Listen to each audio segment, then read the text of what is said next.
Chhattisgarh police आरक्षक भर्ती को लेकर उठे सवाल अब सीधे सत्ता के दरवाजे तक पहुंच चुके हैं। सवालों के बीच गृह मंत्री विजय शर्मा ने अभ्यर्थियों से सीधी बात भी की। अपने सरकारी निवास पर पहुंचे अभ्यर्थियों के साथ पहले बाहर मुलाकात की, फिर सभी को अंदर बुलाया, व्यक्तिगत तौर पर शिकायतें सुनी। लंबे समय से परीक्षा प्रक्रिया में अनियमितता के आरोप लगते रहे। अभ्यर्थियों को अब कार्रवाई की आस है। आगे क्या होगा इसका इंतजार करना होगा। लेकिन आज दिन भर अभ्यर्थियों ने क्या क्या बातें कही और गृह मंत्री ने सुना क्या कहा, पहले देखिए रिपोर्ट।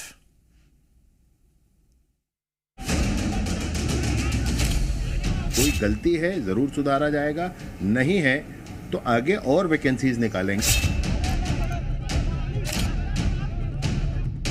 छत्तीसगढ़ पुलिस आरक्षक भर्ती परीक्षा को लेकर उठ रही शिकायतों और अभ्यर्थियों की शंकाओं के समाधान के लिए राज्य सरकार ने खुला मंच दिया। उप मुख्यमंत्री विजय शर्मा ने रायपुर के सिविल लाइन स्थित अपने शासकीय निवास पर पुलिस आरक्षक भर्ती के अभ्यर्थियों से मुलाकात की। इस दौरान बड़ी संख्या में अलग अलग जिलों से आए अभ्यर्थी गृह मंत्री के बंगले पर पहुंचे और अपनी अपनी शिकायतें और आपत्तियां उनके सामने रखी। गृह मंत्री के निवास पर आयोजित इस बैठक में केवल अभ्यर्थी ही नहीं बल्कि सभी जिलों के एडिशनल एसपी रैंक के अधिकारी भी उपस्थित रहे। दरअसल पुलिस आरक्षक भर्ती परीक्षा सितंबर महीने में आयोजित की गई थी, जिसमें कुल 5,967 पदों के लिए परीक्षा हुई थी। परीक्षा परिणाम और चयन प्रक्रिया को लेकर कई अभ्यर्थियों ने अनियमितताओं और गड़बड़ी के आरोप लगाए थे।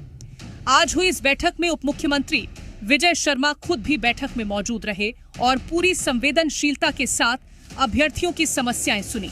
इससे पहले 12 से 14 दिसंबर तक जिलों में पुलिस अधीक्षकों ने भी शिकायतें सुनी थी। गृह मंत्री विजय शर्मा ने कहा कि सरकार किसी भी तरह की अनियमितता को बर्दाश्त नहीं करेगी। कोई ऐसा विषय जिसमें ये दिखे कि प्रावधानों के विपरीत कुछ हुआ है, गलत हुआ है, तो जरूर कार्यवाही करेंगे। हमारे समाज में ऐसी स्थिति भी नहीं बनना चाहिए। कोई गलती है जरूर सुधारा जाएगा, नहीं है तो आगे और वैकेंसीज निकालेंगे। सबको अपना उसमें प्रयास करना चाहिए। एक तरफ उप मुख्यमंत्री ने कार्रवाई की बात की है, लेकिन छात्र अभी भी अपने साथ न्याय का इंतजार कर रहे हैं। गृह मंत्री यहाँ पे आए थे, क्या बातचीत हुई और किस नतीजे पे आप लोग पहुँचे हैं?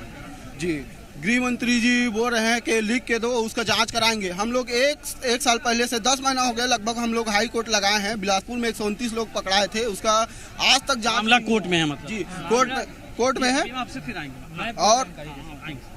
और 2007 के नियम में ये लिखा है कि यदि कोई चूक पाई जाती है तो भर्ती प्रक्रिया पूरा तरीका से निरस्त मानी जाएगी। ये 2 दिन का सीसीटीवी फुटेज यहाँ बिलासपुर का डिलीट कर दिया मनमानी तरीके से, जबकि राजपत्र में ये लिखा हुआ है कि आप 3 साल तक के कोई भी एविडेंस भर्ती से रिलेटेड कोई भी एविडेंस आप डिलीट नहीं कर सकते, लेकिन इन्होंने अपने मनमानी से डिलीट कर दिए। छात्रों का कहना है कि उन्हें आश्वासन नहीं, समाधान चाहिए। अब देखने वाली बात ये होगी कि आज की मीटिंग के बाद आगे की कार्रवाई में अभ्यर्थियों के हित में क्या फैसला आता है। फिलहाल तो मामला कोर्ट में है। ब्यूरो रिपोर्ट, जी मीडिया। और इस खबर पर और बारीकी से विश्लेषण करने के लिए हमारे साथ जुड़ रहे हैं एसोसिएट एडिटर रुपेश गुप्ता, जिनके साथ कुछ अभ्यर्थी भी मौजूद हैं। रुपेश, अभ्यर्थियों के लिए मामला बेहद संवेदनशील है। उनके कैरियर का सवाल है, उनकी शिकायतें हैं। गृह मंत्री ने शिकायतें सुनी, आश्वासन मिला। आज दिन भर जो हलचल रही उस पर अभ्यर्थियों का क्या कुछ कहना है, आपके द्वारा हम चाहेंगे कि अभ्यर्थियों से बातचीत करें और पूरे छत्तीसगढ़ के सामने ये मुद्दा बेबाकी से आए। देखिए, जाहिर तौर पर सबसे पहले यह समझना पड़ेगा कि यह दरअसल पूरा मामला आरक्षक भर्ती को लेकर के है और खास तौर से जिन 9 सेंटर्स में भर्तियां हुई हैं वहां पे जो फिजिकल हुए उसको लेकर के युवाओं में नाराजगी है। उनका कहना है कि वहां पे गड़बड़ियां हुई, गलत तरीके से नंबर डिस्ट्रीब्यूट किए गए, जिसकी वजह से जो अभ्यर्थी लायक नहीं था, काबिल नहीं था, उसको मेरिट में जगह मिल गई और जबकि जिसने अच्छा स्कोर किया, अच्छा परफॉर्म किया, उसको जगह नहीं मिल पाई। और उसी को लेकर के लगातार पिछले 10 महीने से ये लोग लगे हुए हैं, लड़ाई लड़ रहे हैं। आज गृह मंत्री विजय शर्मा से इनकी मुलाकात हुई, करीब 1.5 घंटे तक बातचीत हुई। इनसे बातचीत करते हैं और इन्हीं से पूछते हैं कि क्या कुछ आश्वासन मिला है और उस आश्वासन पे इनको कितना यकीन है। आप लोगों की चर्चा हुई, करीब 1.5 घंटे से ज्यादा आप लोगों को गृह मंत्री, उप मुख्यमंत्री ने सुना। उसके बाद क्या कहा और आप लोग उससे कितने आश्वस्त हैं? आश्वासन तो ऐसा दिया है कि आप यहाँ से आपका कुछ नहीं हो पाएगा, जो होगा कोर्ट से होगा। गृह मंत्री हमको बुलाए तो थे यहाँ कि हम आपका पूरा जो भी मामला है उसको यहीं से क्लियर कर देंगे, सॉल्व कर देंगे जो भी दिक्कत है, क्योंकि हम लोग 10 महीने से लड़ाई लड़ रहे थे और हमको यही सोच कर हम यहाँ आए थे कि हमारे यहाँ आने से दिक्कत खत्म हो जाएगी। पर यहाँ आने के बाद पता चल रहा है कि उनका कहना कि जो भी मामला आपका है वो कोर्ट में है, तो कोर्ट से मामला वो कह रहे हैं कि गड़बड़ियों के आरोप लगा रहे हैं आप लोग, सिर्फ आरोप है, आरोप के आधार पर किसी प्रक्रिया पे सवाल उठाना ठीक नहीं। जी, हमने आज ना 200 ऐसे सबूत लाके उनको दिए हैं जो उनके विभाग जांच करके ही कोर्ट में पेश किए हैं। 129 लोग बिलासपुर में ऐसे मामला सामने आया है कि जिसमें कई लोग तो फाउल है जिनको 20 नंबर दिया गया है, और कई लोग जो 6 मीटर गोला फेंके उनको 9 मीटर के हिसाब से नंबर दिया गया है। मतलब हमने पूरा सबूत ला के उनको दिए, लेकिन उनका जवाब इसमें ये आता है कि कोर्ट देखेगा इसको। अगर सब चीज कोर्ट देखेगा महोदय, तो आप मंत्री बन के क्या कर रहे हो? चलिए कुछ और लोगों से बातचीत करते हैं। कोर्ट में मामला कहाँ पे है? कोर्ट में मामला सर हम लोग जैसे यहाँ से दिए हैं कोर्ट में, तो उसमें पिटीशन लगाए हैं, तो डेट पे डेट आ रहा है, तो हमको ये लग रहा है कि हाई कोर्ट से कोई हमको न्याय मिलेगा ही नहीं। विजय शर्मा से डायरेक्ट बोल रहा है कि कोर्ट जाओ और लगाओ, कि कोर्ट में देखना जो भी सुनवाई करोगे कोर्ट में करोगे, तो कहाँ से सर सीधा पता चल रहा है कि कोर्ट से कुछ हो। आप लोगों का क्या कहना है, क्या गड़बड़ियां हुई? सर इसमें गड़बड़ियां यह हुई है कि कहीं कहीं पर एक अभ्यर्थी का एक ही जिले से 2 जगह पर वेटिंग लिस्ट में नाम आया है। जहां जनरल में वेटिंग लिस्ट में नाम आया है तो कैटेगरी में भी नाम आया है, जबकि ऐसा नहीं होता सर। रिजर्व कैटेगरी में? हाँ, रिजर्व कैटेगरी में तो कोई भी जैसे अभ्यर्थी है उसको एक ही कैटेगरी में आएगा सर, एक जिले से। और ऐसे भी अभ्यर्थी हैं जिन लोगों का नाम मेरिट सूची में बना है तो 4 जिले 5 जिले से बना है, और उन्हीं का किसी दूसरे जिले में भी वेटिंग लिस्ट में नाम आया है। तो इस प्रकार से अगर 6000 जो पोस्ट है सर वो तो भरेगा नहीं, भरेगा तो उसको 6000 पोस्ट में जैसे 2 जगह 3 जगह ऐसे है ना, तो उसको अगर काउंट करते हैं औसत के हिसाब से तो लगभग 2500 से 3000 के आसपास पोस्ट भरेगा सर। तो बाकी पोस्ट जाएगा क्या सर, किधर जाएगा? 6000 पोस्ट है ना, टोटल 6000 पोस्ट है, जिसमें मुश्किल है कि 6000 पोस्ट भराएगा। तो ये मांग लेकर आए थे हम लोग कि अभी भर्ती जो भी ज्वाइनिंग दर है उसको रुकवा दे, पर सर तो इसके लिए रेडी नहीं हुए। हम लोग बोले कि रजिस्ट्रेशन नंबर हिसाब से निकलवा देते, तो उसके लिए भी रेडी नहीं हुए। और अब जो भी होगा कोर्ट तरफ से होगा, अगर हाई कोर्ट में नहीं होगा हम लोग सुप्रीम कोर्ट जाएंगे और अपने पक्ष को रखेंगे। अभी आप लोग कहाँ जा रहे हैं? अभी हम लोग पूर्व मुख्यमंत्री भूपेश बघेल के पास जा रहे हैं। हम लोगों का सिर्फ एक ही मांग था, जहाँ जब रजिस्ट्रेशन कराए हैं वहाँ एक ही जगह से नाम आना चाहिए, लेकिन जो अधिनियम नियम के तहत नहीं है वैसे ही लिया गया भर्ती को। एक व्यक्ति का एक ही जगह नाम आता है, लेकिन एक व्यक्ति का 6 से 7 जगह है। अगर हम लोगों को भी पता रहता कि जहाँ जहाँ से फिजिकल दिलाओगे वहाँ से नाम आएगा करके, हम लोग भी 33 जिले में दिलाए रहते, और ऐसा नहीं हुआ है सर। और नियम को बनाए हैं तो बहुत सारी शिकायतें हैं और बहुत सारी आपत्तियां हैं। उन आपत्तियों के बीच में ये लोग यहाँ पे पहुंचे हुए हैं, और सामने सीएम हाउस है और इस तरफ एक्स सीएम भूपेश बघेल का बंगला है। यहाँ से वो भिलाई 3 जाएंगे, वहां पे पूर्व मुख्यमंत्री से मुलाकात करेंगे। जो मुलाकात हो रही है वो मुलाकात किस लिए हो रही है? मुलाकात इसलिए हो रही है कि कोई हमारा ऐसा मजबूत आदमी मिल जाए जो हमारा पक्ष रखे, सरकार को ये बात बताए कि वाकई में फिजिकल में धांधली हुआ है। क्योंकि राजनांदगांव में जब धांधली हुआ तो वहाँ 3000 ऐसे अभ्यर्थी पाया गया जिनका पैसे से नंबर बढ़ा हुआ था। वहाँ एक आरक्षक ने सुसाइड भी कर लिया, फिर भी इन सरकार की आंखें नहीं खुली। सेम भर्ती लेने वाली कंपनी से दोबारा भर्ती लिया गया, जो ऑलरेडी धांधली वहाँ किया है उसी से फिर से भर्ती लिया गया। और जो कंपनी है टाइम एंड टेक्नोलॉजी, ये 300-400 रुपये में यहाँ के लोकल लड़के को हायर करके काम कराते हैं। मतलब 300 रुपये 400 रुपये में काम करने वाले आदमी एक आरक्षक एक पुलिस वालों का किस्मत तय करती है। ये सरकार की नियम है, जो कि प्राइवेट कंपनी को देना भर्ती के लिए ये बहुत ही गलत है। इसमें अच्छा ये बताइए कि अब आगे आप लोग क्या इस लड़ाई को जारी रखेंगे? क्योंकि 10 महीने से आप लोग अलग अलग जगहों पे जा रहे हैं, जिला स्तर में आप लोगों ने मांगे रखी, उसके बाद फिर? जी सर, जब तक हमारी मांग पूरी नहीं होती ये लड़ाई अभी जारी रहेगी।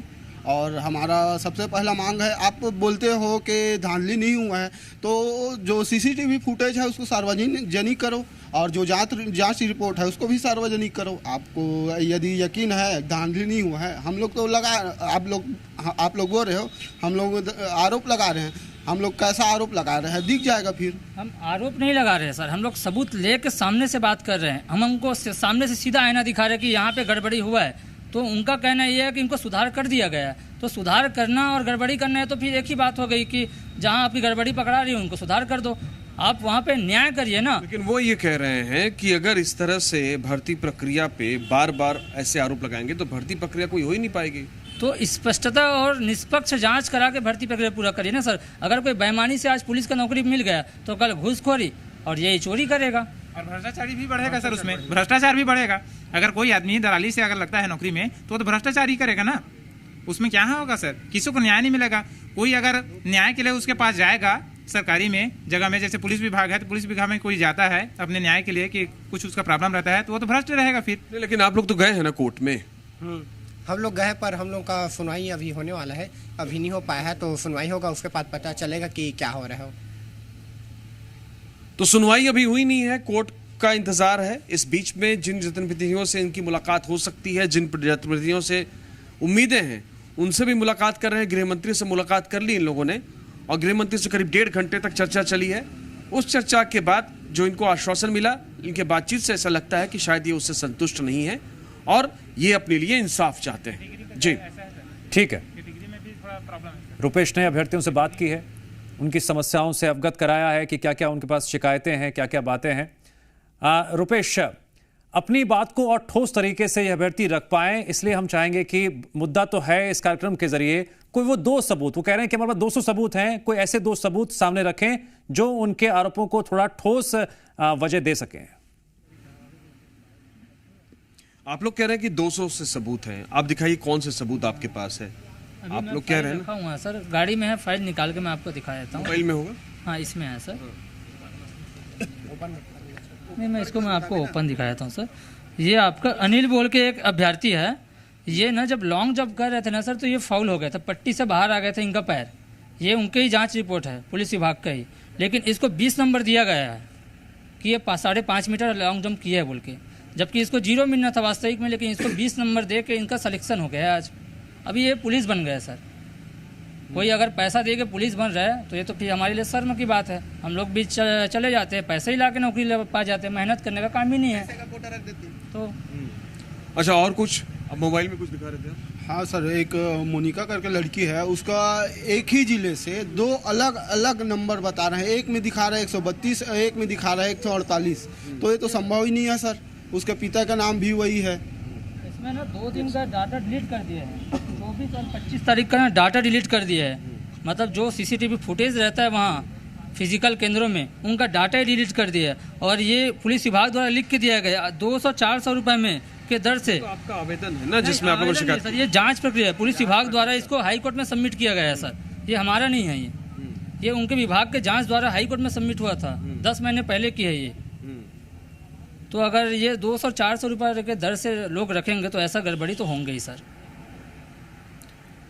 तो ये इन लोगों ने सामने दस्तावेज भी रखे हैं और जो जांच रिपोर्ट है उन जांच रिपोर्टों का जिक्र किया है कि जांच रिपोर्ट में क्या कहा गया। पुलिस की तरफ से खुद बताया गया है कि कहां कहां गड़बड़ियां हुई हैं। उसके बावजूद कोर्ट में बिलासपुर जो राजनांदगांव बिलासपुर जिले का जो केस है, बिलासपुर जिले का केस है, बिलासपुर रेंज का 9 रेंज है, 9 रेंज में भर्ती हो रही छत्तीसगढ़ में, उसमें एक रेंज है बिलासपुर रेंज। तो कोर्ट कौन से मामले गए? बिलासपुर रेंज की मामला है ये।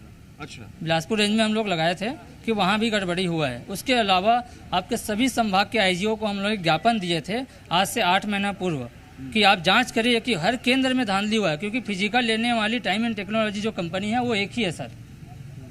तो जांच तो कहीं हुआ नहीं, सिर्फ बिलासपुर में जांच हुआ। वहाँ भी 129 लोग ऐसे पकड़े गए जो गलत तरीके से नंबर बढ़ा के आगे आए थे और उनका रिटर्न एग्जाम 35 लोगों का नाम भी आ गया था। ठीक है, तो ये बता रहे हैं कि कहां कहां इनके मुताबिक गड़बड़ियां हुई हैं और उसका जिक्र कर रहे हैं, हवाला भी दे रहे हैं। मामला चूंकि कोर्ट में है, हाई कोर्ट के पास है, इस मामले में सुनवाई होगी, लेकिन जो कानूनी प्रक्रिया है उसमें अपना वक्त लगता है और इनको चिंता यह है कि उस वक्त में कहीं इनकी उम्र न निकल जाए, क्योंकि जो भर्तियां होती हैं वो कई साल में एक बार होती है। ये 2023 की भर्ती थी, फिर जब नई सरकार आई तो उस भर्ती को जो उसके विज्ञापन है उसको फिर से जारी किया गया और नए सिरे से भर्तियां की गई। तो 9 जगह पे इसकी चयन प्रक्रिया हुई, फिजिकल और फिर उसके बाद रिटन। लेकिन उसको लेकर के बहुत सारे युवाओं की, करीब 40,000 युवा इस एग्जाम में अपीयर हुए थे, जिनको ये उनका आरोप है कि इसमें गड़बड़ी हुई है। रुपेश, जानकारी के लिए आपका शुक्रिया।